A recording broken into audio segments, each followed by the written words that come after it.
Bom dia, amados irmãos. É um prazer estar com cada um de vocês nesta manhã de sábado, 14 de janeiro de 1855. O tema de hoje é o pecado da incredulidade. Queiram abrir a palavra de Deus em 2 Reis capítulo 7, verso 19.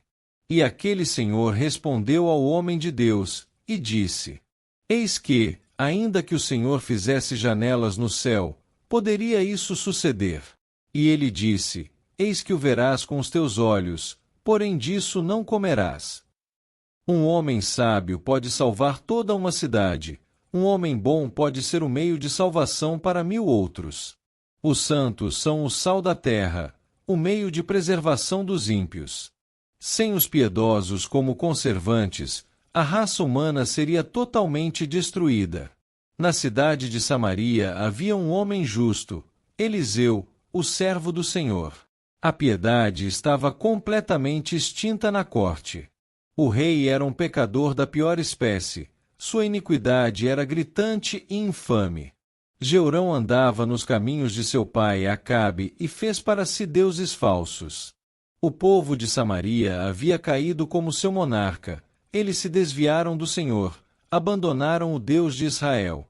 Eles não se lembravam da palavra de ordem de Jacó: o Senhor teu Deus é um só Deus, e em impiedade idólatra se curvaram diante dos ídolos dos pagãos, e por isso o Senhor dos Exércitos permitiu que seus inimigos os oprimissem até que a maldição de Ebal se cumprisse nas ruas de Samaria, pois a mulher meiga e delicada que não ousava pôr a planta do pé no chão, por delicadeza, lançou um olhar maligno aos próprios filhos e devorou sua prole por causa da fome feroz. Deuteronômio 28, do 56 ao 58. Nesse extremo terrível, o único homem santo foi o meio de salvação. O único grão de sal preservou toda a cidade. O único guerreiro de Deus foi o instrumento da libertação de toda a multidão sitiada. Por causa de Eliseu, o Senhor enviou a promessa de que no dia seguinte, alimentos que não podiam ser obtidos por nenhum preço estariam disponíveis pelo menor custo possível, às próprias portas de Samaria. Podemos imaginar a alegria da multidão quando o profeta proferiu essa profecia. Eles sabiam que ele era um profeta do Senhor. Ele tinha credenciais divinas. Todas as suas profecias anteriores haviam se cumprido. Sabiam que ele era um homem enviado de Deus e que proclamava a mensagem de Deus. Certamente os olhos do monarca brilharam de alegria, e a multidão emagrecida saltou de júbilo com a perspectiva de tão rápida libertação da fome. Amanhã, gritavam, amanhã nossa fome estará saciada e banquetearemos em fartura. No entanto, o Senhor em quem o rei confiava expressou sua incredulidade. Não ouvimos que nenhum do povo comum, os plebeus, tenha feito isso, mas sim um aristocrata. É estranho que Deus raramente tenha escolhido os grandes deste mundo. Altas posições e fé em Cristo raramente combinam bem. Esse grande homem disse, impossível, e, insultando o profeta, acrescentou, ainda que o Senhor fizesse janelas no céu, poderia isso acontecer? Seu pecado residia no fato de que, após repetidas confirmações do ministério de Eliseu, ainda assim desacreditou das promessas proferidas pelo profeta em nome de Deus. Sem dúvida, ele havia presenciado a derrota maravilhosa de Moabe. Ficará alarmado com as notícias da ressurreição do filho da Sunamita. Sabia que Eliseu revelara os segredos de Ben-Hadad e cegara seus bandos saqueadores. Vira os exércitos da Síria serem atraídos para o coração de Samaria e provavelmente conhecia a história da viúva cujo azeite encheu todos os vasos e redimiu seus filhos. De todo modo, a cura de Naamã era assunto comum nas conversas da corte, e ainda assim, diante de toda essa evidência acumulada, apesar de todas essas credenciais da missão do profeta, ele duvidou e insultuosamente declarou que o céu teria que se abrir em janelas antes que a promessa pudesse se cumprir. Então Deus pronunciou sua sentença pela boca do mesmo homem que acabará de anunciar a promessa: tu o verás com os teus olhos, porém disso não comerás. E a providência, que sempre cumpre a profecia, assim como o papel recebe a impressão da fonte, destruiu o homem. Pesoteado nas ruas de Samaria, ele pereceu às suas portas, contemplando a fartura, mas sem dela provar. Talvez sua postura tenha sido arrogante e insultuosa para com o povo, ou tentou conter sua correria apressada, ou, como diríamos, pode ter sido mero acaso que o levou à morte esmagado, de modo que viu a profecia se cumprir, mas não viveu para desfrutá-la. No seu caso, ver era crer, mas não era desfrutar. Esta manhã, chamarei sua atenção para duas coisas: o pecado do homem e sua punição. Talvez diga pouco sobre este homem, já que detalhei as circunstâncias, mas discorrerei sobre o pecado da incredulidade e sua punição. Em primeiro, o pecado. Seu pecado foi a incredulidade. Ele duvidou da promessa de Deus. Neste caso específico, a incredulidade assumiu a forma de dúvida quanto à veracidade divina ou desconfiança do poder de Deus. Ou ele duvidava se Deus realmente queria dizer o que dissera, ou se era possível que Deus cumprisse sua promessa. A incredulidade tem mais fases que a lua e mais cores que o camaleão. O povo costuma dizer que o diabo às vezes aparece de uma forma e às vezes de outra. Tenho certeza de que isso é verdade sobre o primogênito de Satanás, a incredulidade, pois suas formas são legião. Uma vez, vejo a incredulidade vestida como um anjo de luz. Chama a si mesma de humildade e diz: eu não seria presunçoso. Não ouso pensar que Deus me perdoaria. Sou pecador demais. Chamamos isso de humildade e agradecemos a Deus por nosso amigo estar em tão boa condição. Eu não agradeço a Deus por tal ilusão. É o diabo disfarçado de anjo de luz, é incredulidade, no fim das contas. Outras vezes, detectamos a incredulidade na forma de dúvida quanto à imutabilidade de Deus. O Senhor me amou, mas talvez me rejeite amanhã. Ele me ajudou ontem e sob a sombra de suas asas confio, mas talvez eu não receba ajuda na próxima aflição. Talvez ele me tenha rejeitado, talvez tenha se esquecido de sua aliança e deixado de ser gracioso. Às vezes, essa infidelidade se encarna em dúvidas sobre o poder de Deus. Vemos cada dia novas dificuldades, estamos enredados numa teia de problemas e pensamos: certamente o Senhor não pode nos livrar. Esforçamo-nos para nos livrar do fardo e, ao descobrir que não conseguimos, achamos que o braço de Deus é tão curto quanto o nosso e seu poder tão limitado quanto a força humana. Uma forma terrível de incredulidade é aquela dúvida que impede os homens de virem a Cristo, que leva o pecador a desconfiar da capacidade de Cristo para salvá-lo, a duvidar da disposição de Jesus para aceitar tão grande transgressor. Mas a mais horrenda de todas é a traidora, em sua verdadeira forma, blasfemando contra Deus e loucamente negando sua existência. Infidelidade, deísmo e ateísmo são os frutos maduros dessa árvore perniciosa. São as erupções mais terríveis do vulcão da incredulidade. A incredulidade chega à sua estatura completa quando, largando a máscara e deixando de lado o disfarce, anda profanamente pela terra, proferindo o grito rebelde: não a Deus, tentando em vão abalar o trono da divindade, levantando o braço contra Jeová e, em sua arrogância, buscando arrancar de sua mão a balança e o cetro.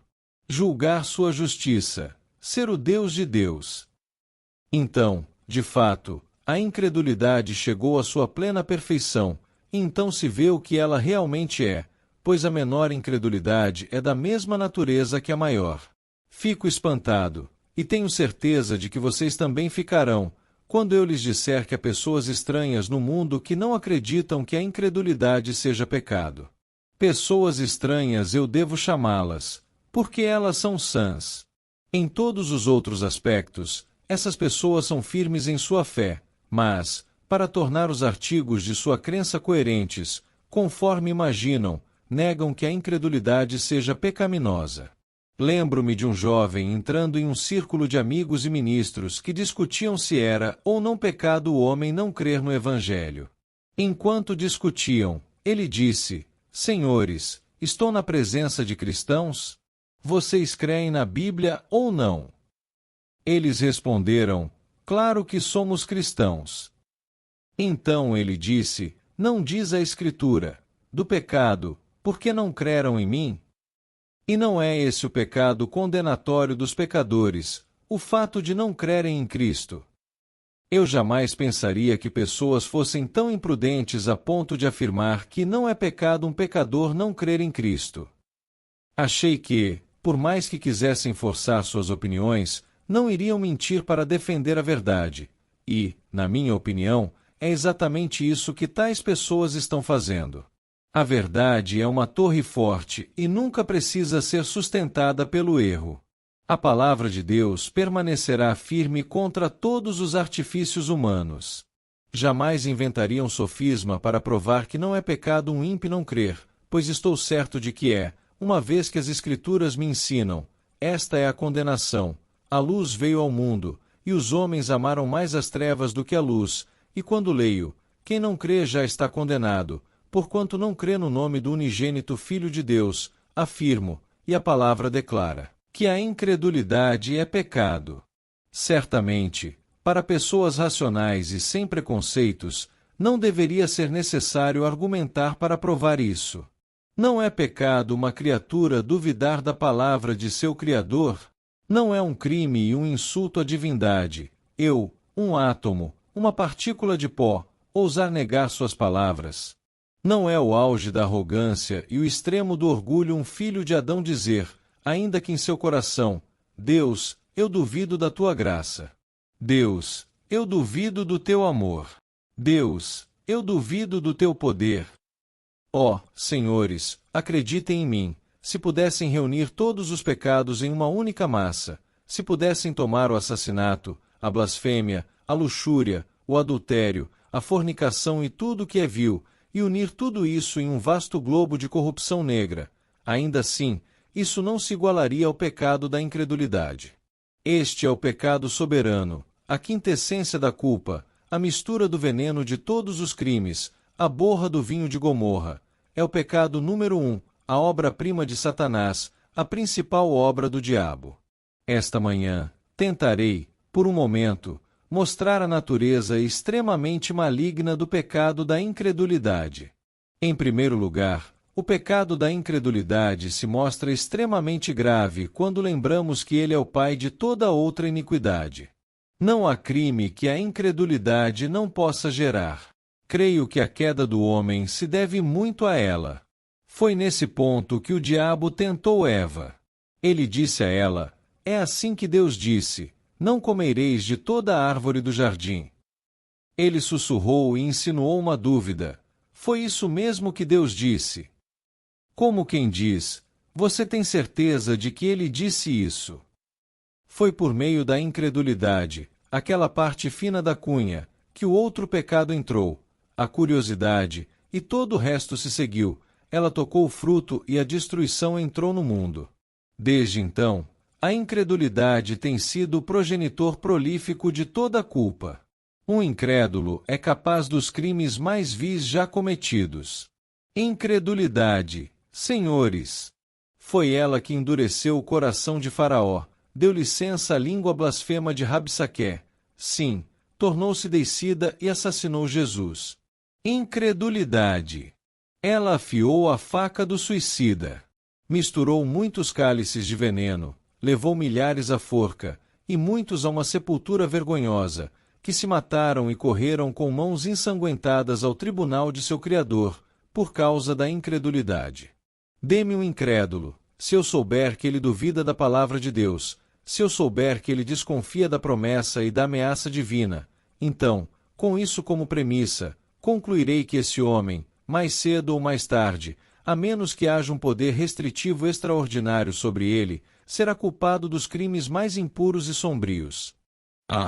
Este é um pecado de Beelzebu, como Beelzebu é o líder de todos os espíritos malignos.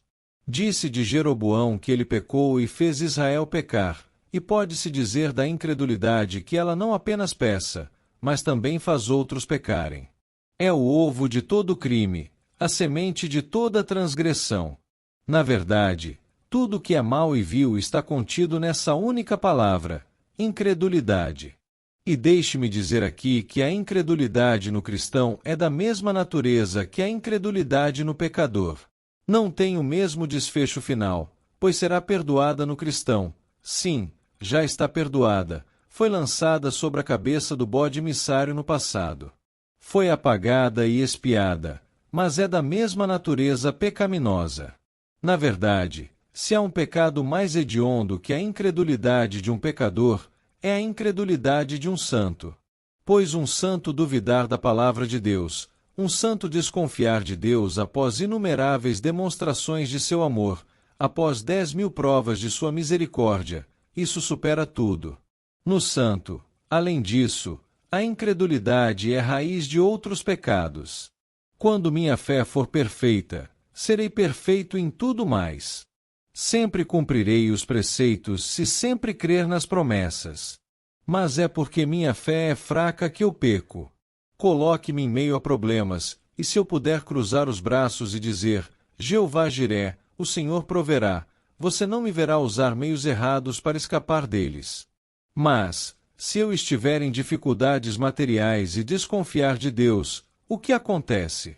Talvez eu roube, ou cometa um ato desonesto para escapar das mãos dos meus credores, ou, se for impedido de cometer tal transgressão, posso me lançar em excessos para afogar minhas angústias.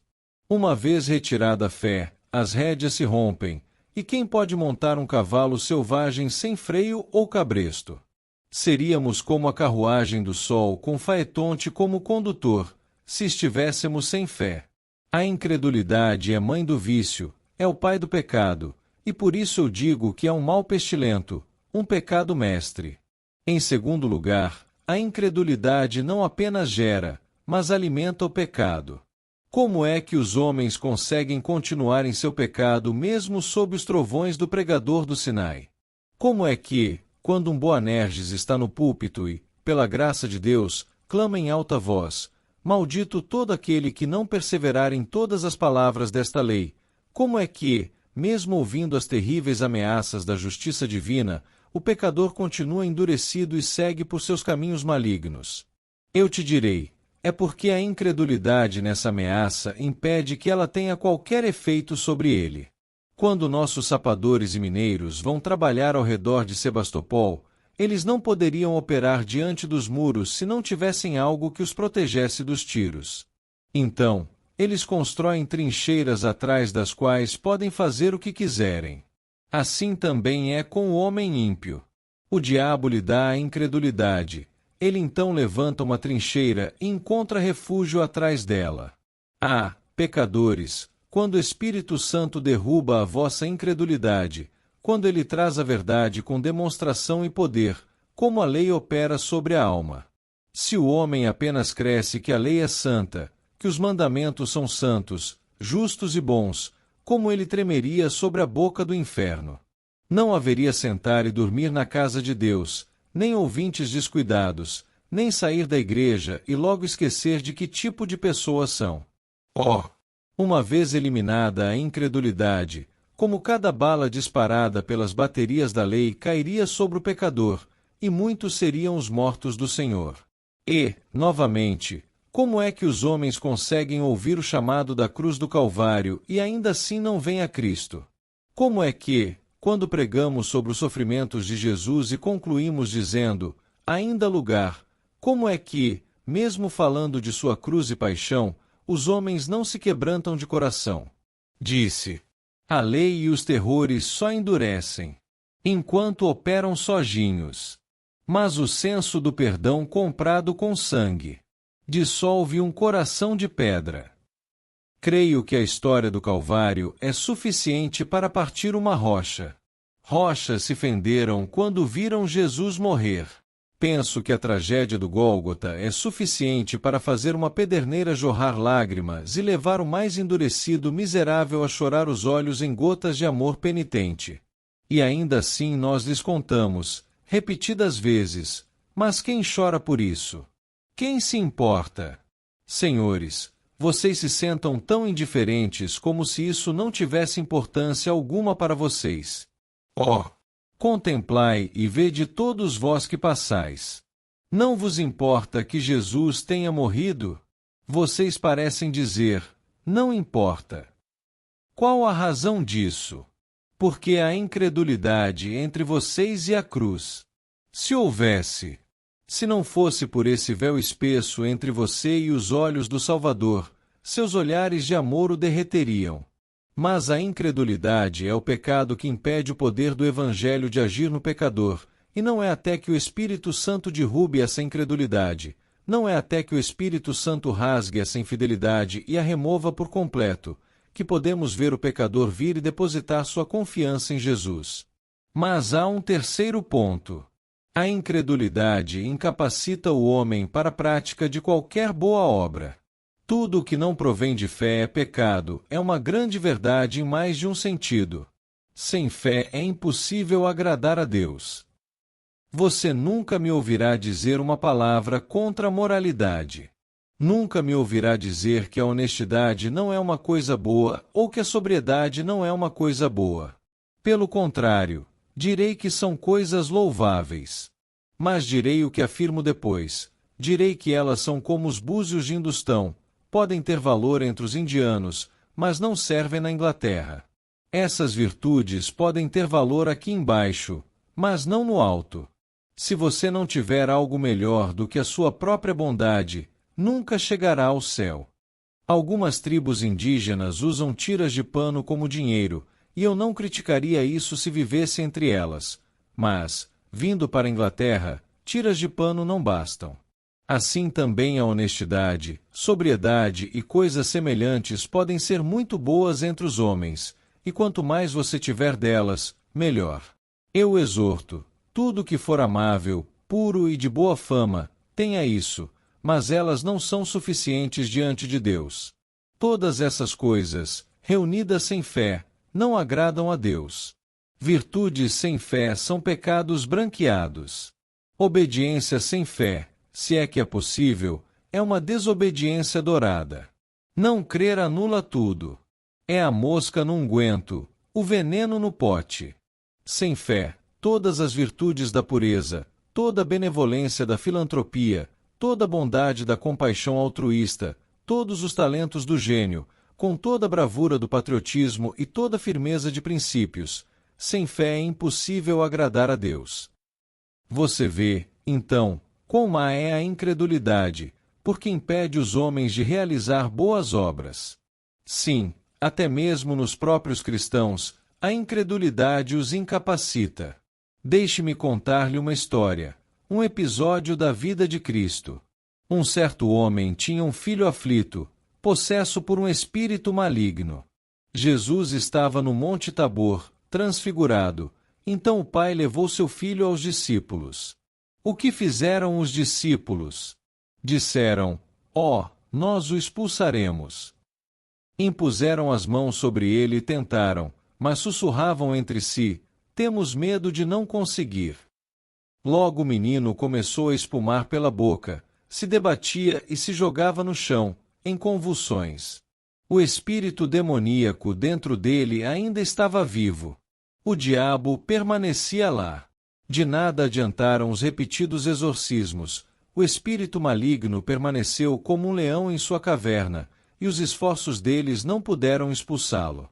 Vai, disseram, mas ele não foi. Volta para o abismo, gritaram, mas ele permaneceu imóvel. Os lábios da incredulidade não assustam o maligno, que bem poderia ter dito, a fé eu conheço, Jesus eu conheço, mas quem são vocês? Vocês não têm fé.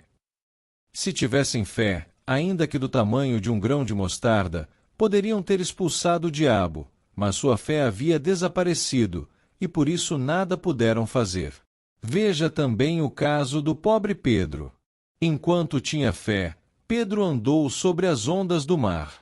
Foi uma caminhada esplêndida, quase o invejo por ter pisado nas águas.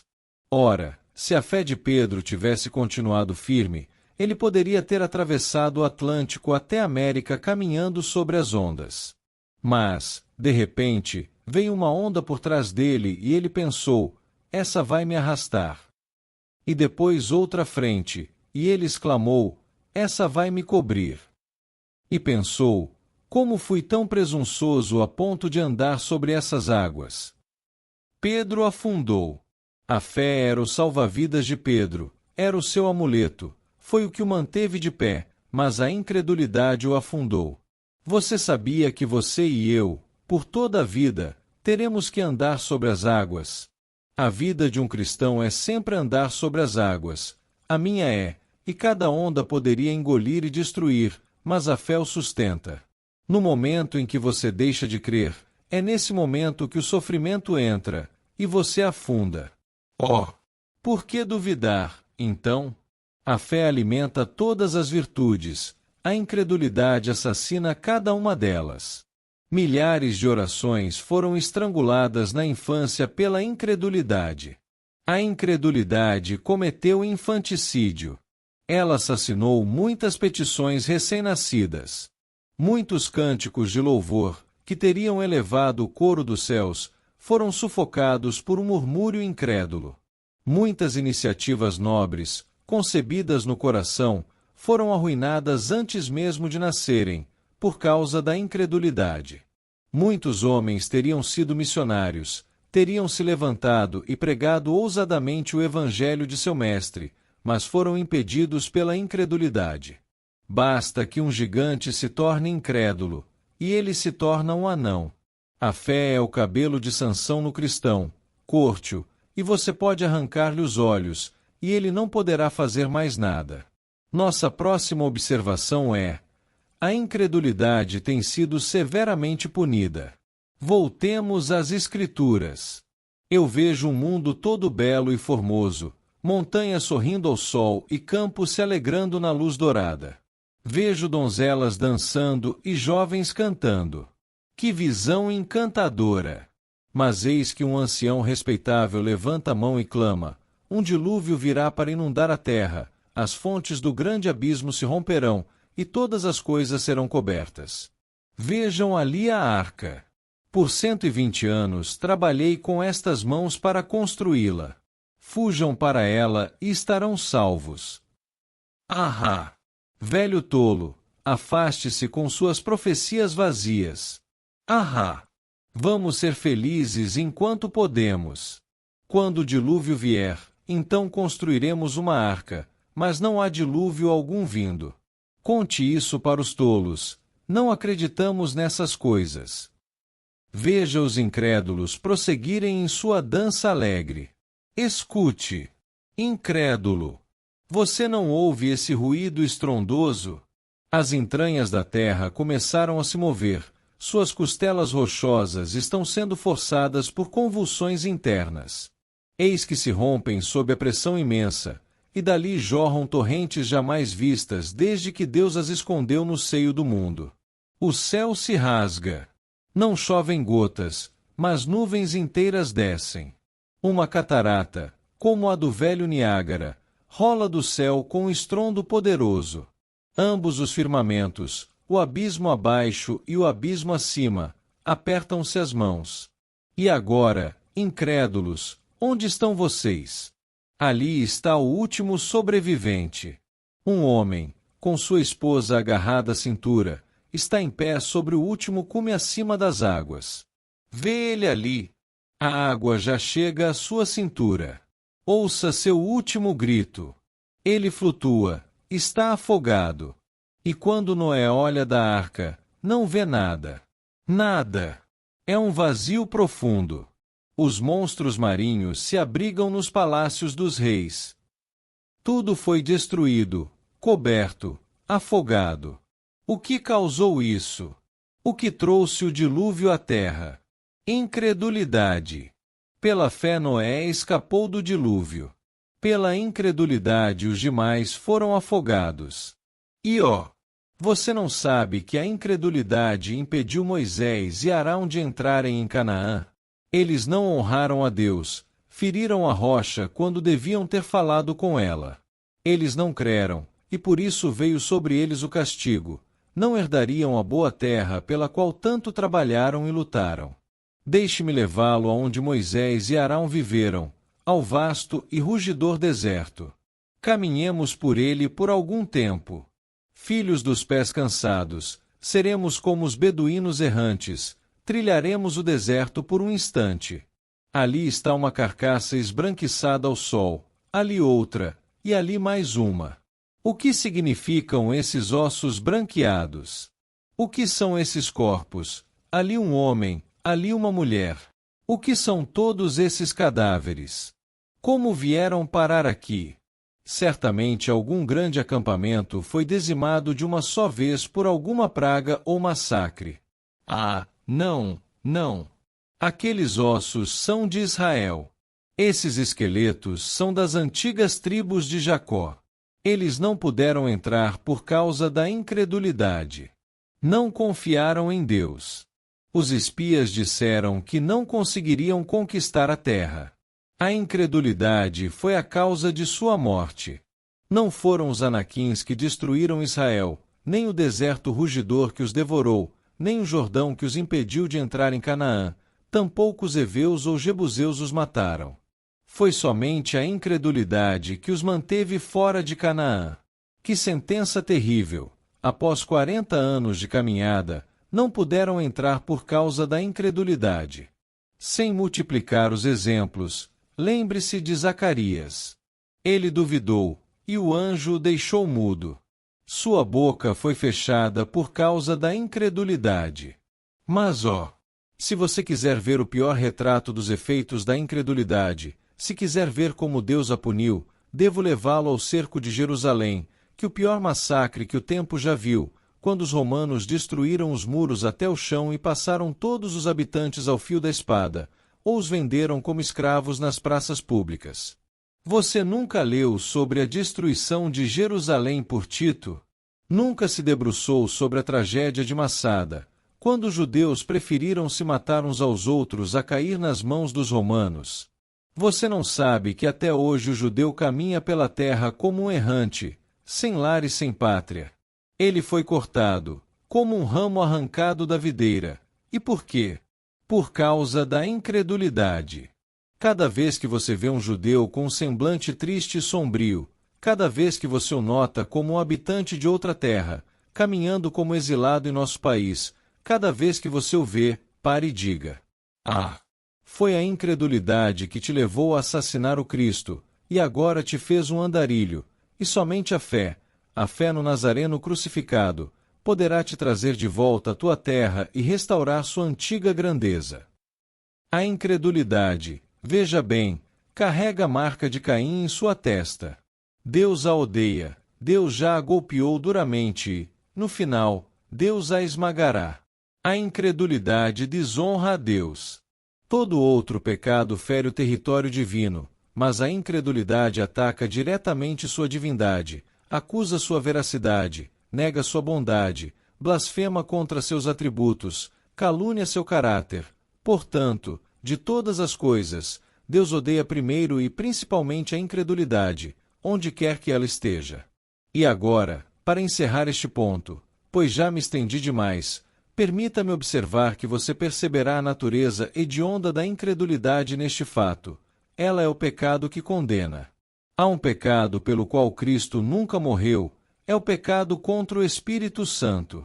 Há outro pecado pelo qual Cristo jamais fez expiação. Mencione qualquer crime do calendário do mal, e eu lhe mostrarei pessoas que encontraram perdão por ele. Mas pergunte-me se o homem que morreu na incredulidade pode ser salvo, e eu responderei: não há expiação para esse homem.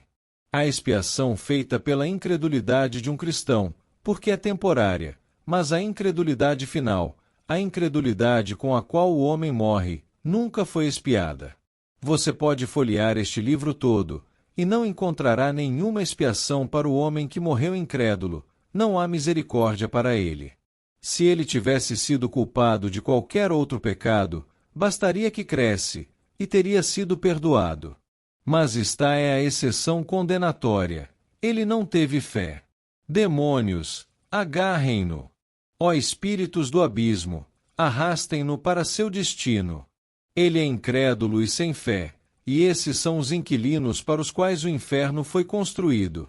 É a porção deles, é a prisão deles, os grilhões têm seus nomes gravados, e para sempre saberão que aquele que não crê será condenado. Isso nos leva agora à conclusão: o castigo. Tu o verás com os teus olhos, mas dele não comerás. Ouçam, incrédulos. Vocês ouviram esta manhã sobre o seu pecado, agora escutem sobre o seu destino. Tu o verás com os teus olhos, mas dele não comerás.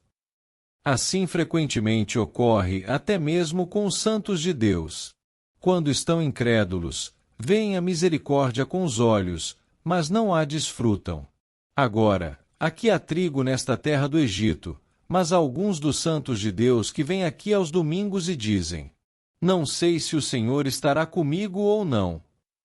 Alguns dizem: bem, o Evangelho foi pregado, mas não sei se terá sucesso. Estão sempre duvidando e temendo. Ouça-os quando saem da capela. Bem, você recebeu uma boa refeição esta manhã? Para mim, nada. Claro que não. Você a viu com os olhos, mas não a comeu, porque não teve fé. Se você tivesse vindo com fé, teria recebido um pedaço. Já encontrei cristãos que se tornaram tão críticos, que se a porção da carne espiritual que devem receber não estiver cortada exatamente em cubos perfeitos e servida num prato de porcelana fino, eles não conseguem se alimentar. Então, eles merecem passar fome, e passarão, até que recuperem o apetite. Eles terão alguma aflição, que agirá como quinino sobre eles. Serão forçados a comer pelo amargor em suas bocas. Serão colocados em prisão por 1 ou 2 dias, até que o apetite retorne, e então ficarão felizes em comer o alimento mais simples, no prato mais comum, ou até sem prato algum. Está do lado de fora, vendo, mas não participando. Você ouve os sons da festa, ouve a música das harpas, vê a luz do banquete celestial resplandecer pelas janelas da eternidade, mas a porta está fechada contra você. Você bate, grita, clama: Senhor, Senhor, abre para mim. Mas a resposta vem severa e definitiva: eu nunca te conheci. Ah, quão terrível será esse dia em que, com os olhos, você verá a salvação, mas não comerá dela. Você verá os justos com seus corpos glorificados, verá as palmas da vitória em suas mãos, verá as coroas sobre suas cabeças, ouvirá seus cantos de triunfo, e tudo isso com os olhos da alma condenada, mas não terá parte alguma nessa glória. Você não terá uma gota da água da vida, nem uma migalha do pão da eternidade. Você verá, e isso será parte do castigo. O tormento será duplo, pois sua memória, sua consciência, sua visão espiritual se recordarão claramente de tudo o que rejeitou. Você verá o céu, mas apenas como Lázaro viu o rico no tormento, e o rico viu Lázaro no seio de Abraão, de longe, inalcançável, perdido para sempre. Oh, que pena terrível é a condenação por incredulidade! Não é por falta de oportunidade. Não é porque você nunca ouviu falar de Cristo. Não é porque a mesa da graça não foi posta. É porque você não creu. Você ouviu o Evangelho. Você viu o pão da vida sendo partido diante de você. Você observou outros se alimentarem, e até mesmo testemunhou suas transformações, mas você permaneceu de braços cruzados, com o coração endurecido, dizendo: isso não é para mim. Amado ouvinte, permita-me concluir com um apelo sincero. Se a incredulidade é o pecado que condena, foge dela enquanto há tempo. Hoje, se ouvires a sua voz, não endureças o coração. Não espere ver com seus olhos e chorar tarde demais por não ter comido. Creia agora. Receba agora Cristo pela fé, e você não apenas verá a glória. Você participará dela. Você comerá do pão da vida, beberá da fonte eterna, se assentará no banquete das bodas do Cordeiro, e ouvirá da boca do Senhor: bem-vindo, servo bom e fiel. Entra no gozo do teu Senhor. E este será o mais amargo de todos os tormentos, que a salvação estava ao alcance, e você a rejeitou. Você ouvirá essas palavras ecoando na eternidade. Crê no Senhor Jesus Cristo e será salvo. Mas você as ouviu na terra e não creu. Você ouviu o convite. Vinde a mim todos os que estáis cansados e oprimidos, e eu vos aliviarei. Mas virou as costas. Você escutou a voz do bom pastor dizendo: Eu sou o caminho, a verdade e a vida. Mas escolheu os seus próprios caminhos. Amarrou-se à sua razão, abraçou sua incredulidade. E agora, você está perdido, eternamente. Ó, amigo, ouça este clamor enquanto há tempo. Cristo morreu por pecadores. Cristo ressuscitou para dar-lhes vida. Cristo chama hoje, e o Espírito Santo testifica ainda. Mas se você endurecer o coração, se você resistir à graça, se você disser no íntimo: mais tarde. Não agora. Isso não é para mim.